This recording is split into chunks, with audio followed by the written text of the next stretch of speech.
So this new poll came out where Rubio is depicted as defeating Clinton in a general election, but she defeats Cruz and Trump, who are leading Rubio in the primary right now, have been leading him, I think, for the last about month and a half. I mean, Trump's been leading the whole time he's been in this, but recently Cruz has moved up as well.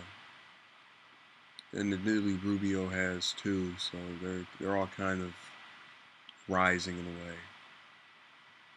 But what I don't understand about this is that people always try to show how important and detrimental these polls are and how they're such an indicator of how people are feeling and how people are thinking.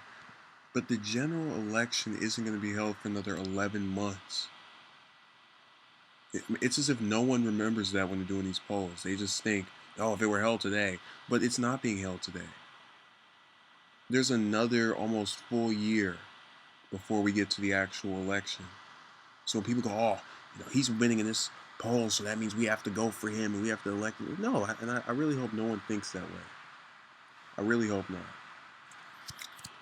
Now, Rubio is one of the candidates on the Republican side that I actually sort of have some admiration for, and the young guy who's got in a position where he can be a viable candidate for president. I'm very impressed by him. I'm very impressed by Cruz. I'm very impressed by the other ones. I'm impressed by pretty much everybody, but they're all older, except for the ones that are polling at 1%, like Lindsey Graham. But that's another topic. All in all, you can't base your entire rationale for a person's candidacy actually being legitimate or being better than others, as this poll is supposed to indicate of Rubio, when the election's so far away that I could buy another calendar, and if I just marked off days in that span of time, I'd almost flip the whole thing, because there's no reason to just act as if that span of time between when voting starts in February, when we get into the primary, and that lasts for 3-4 months. And I'm talking about the actual voting primary, not this preliminary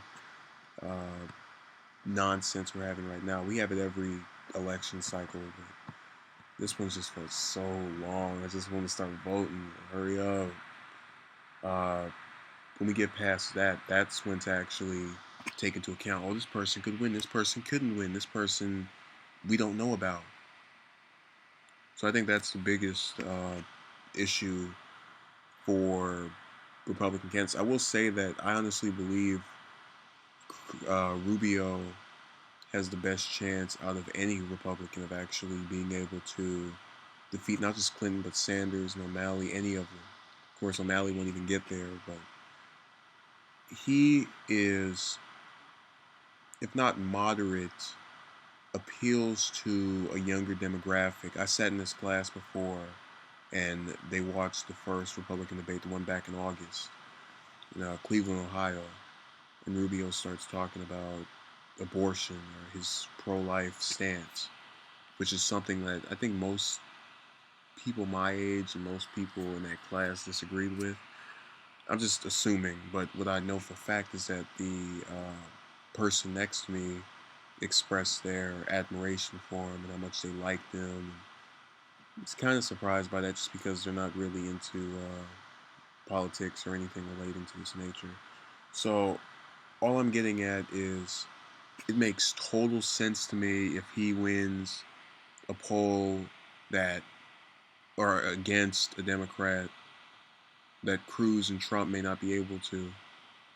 Makes complete sense, because he's not, his positions may not be very different from most Republicans, but he has a moderate appeal, the same moderate appeal that Clinton has.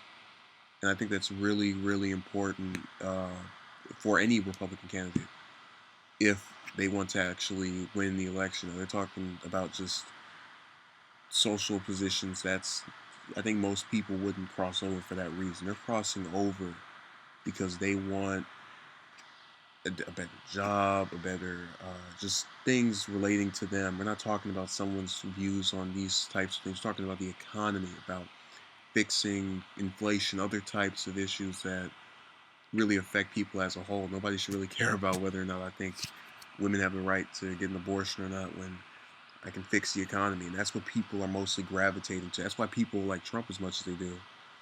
So the more Rubio presents himself as this person that can say, okay, well, I have these opinions on social issues that you may not like, but here's what I'll do to get you a job. Here's what I'll do to, as he calls it, bring about the new American century.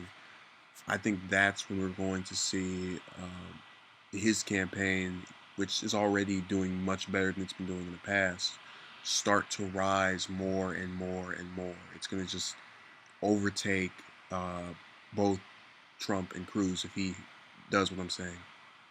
But then again, I'm just one person.